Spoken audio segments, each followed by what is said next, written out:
Hello everyone, welcome back to the channel easy tricks. आज हम companies act 2013 का एक चैप्टर स्टार्ट करने जा रहे हैं, that is memorandum of association.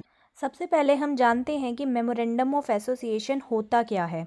ये कंपनी का एक बहुत ही इम्पॉर्टेंट लीगल डॉक्यूमेंट होता है जिसे चार्टर भी कहा जाता है।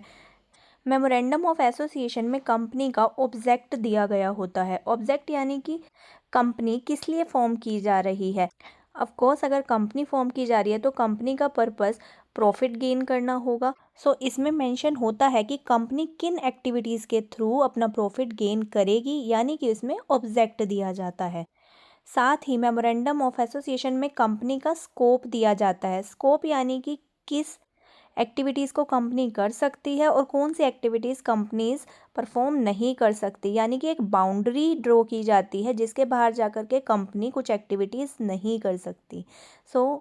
मेमोरेंडम में कंपनी का ऑब्जेक्ट, स्कोप, ये सभी चीज़ें दी जाती हैं और साथ ही इसमें कंपनी की पावर्स भी डिफाइन की जाती है।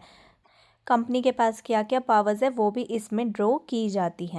और अगर कंपनी इन पावर्स के बियॉन्ड जाकर अगर कोई एक्टिविटी करती है तो उसे अल्ट्रा वायर्स कहा जाता है। मेमोरेंडम में कंपनी की फंडामेंटल कंडीशंस भी बताई जाती है, यानी कि ये मेमोरेंडम एक बेस रेडी करता है जिसके अकॉर्डिंगली कंपनी के बाकी लीगल डॉक्यूमेंट्स भी प्रिपेयर किए जाते हैं। ये सभी लीगल डॉक्यूमेंट्स का एक फंडामेंट या बेस होता है। और साथ ही मेमोरेंडम एक बहुत ही इंपॉर्टेंट डॉक्यूमेंट है कंपनी के लिए, इसके बिना कंपनी को फॉर्म नहीं किया जा सकता। नेक्स्ट अब हम जानेंगे purpose of memorandum of association. Memorandum बनाने के कुछ पर्पसेस हैं जिन्हें हम वन बाय वन जानेंगे। सबसे पहला पर्पस है defines the companies relationships with the share holders. Memorandum ही कंपनी के share holders, stake holders and creditors के साथ क्या रिलेशनशिप होंगे वो डिफाइन करता है। Next is it limits the companies power. जैसे कि पहले बताया गया है कि कंपनी की पावर को मेमोरेंडम में डिफाइन किया जाता है, यानी कि इसमें एक बाउंड्री ड्रॉ कर दी जाती है जिसके बाहर जाकर कंपनी कुछ एक्टिविटीज़ नहीं कर सकती। अगर कंपनीज कुछ ऐसी एक्टिविटीज़ करती है जिन्हें अल्ट्रा वायर्स कहा जाता है।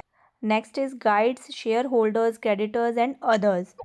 अगर कोई भी इंडिविजुअल या अदर कंपनी इस कंपनी के साथ कुछ भी डीलिंग करती है तो वो उसका मेमोरेंडम देख सकती है।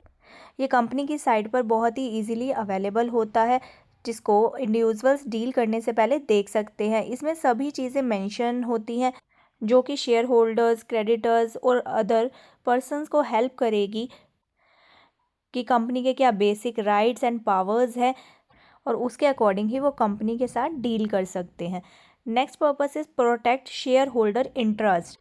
एमओए शेयर होल्डर्स के जो भी इंटरेस्ट या राइट्स हैं उनको भी प्रोटेक्ट करता है और साथ ही capital raising and decision making में भी हेल्प करता है।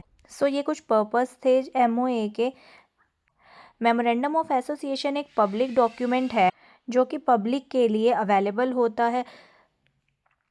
इसे कंपनी के फॉर्मेशन या रजिस्ट्रेशन के टाइम पर प्रिपेयर किया जाता है। एमओए बनाते समय ये बात ध्यान रखनी चाहिए कि ये कंपनीज लॉ एंड रेगुलेशंस को फुलफिल करे। नेक्स्ट हम जानते हैं कंटेंट ऑफ मेमोरेंडम के बारे में। सबसे पहले इसमें आता है नेम क्लोज सेक्शन 41A में। Second is registered office close section 41B। Next is object close section 41C।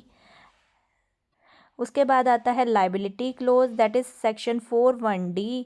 इसके बाद है capital close section 41E। Association और सब्सक्रिप्शन क्लोज सेक्शन 13(4)(f). इसके बाद एक क्लोज दिया जाता है नॉमिनेशन और succession close in case of OPC, one person company के केस में ये क्लोज इंसर्ट किया जाता है। आई होप आपको मेमोरेंडम ऑफ एसोसिएशन के बारे में अच्छे से समझ आया होगा और ये वीडियो आपको अच्छी लगी होगी। प्लीज़ इसे लाइक एंड शेयर करें और चैनल को ज़रूर सब्सक्राइब करें और आगे आने वाली वीडियोस आपको मिल सकें इसके लिए आप बेल आइकन पर ज़रूर प्रेस करें। साथ ही income tax act, companies act या अदर लॉज पर वीडियो देखने के लिए आप चैनल की प्लेलिस्ट में जाकर देख सकते हैं। Thank you for watching the video.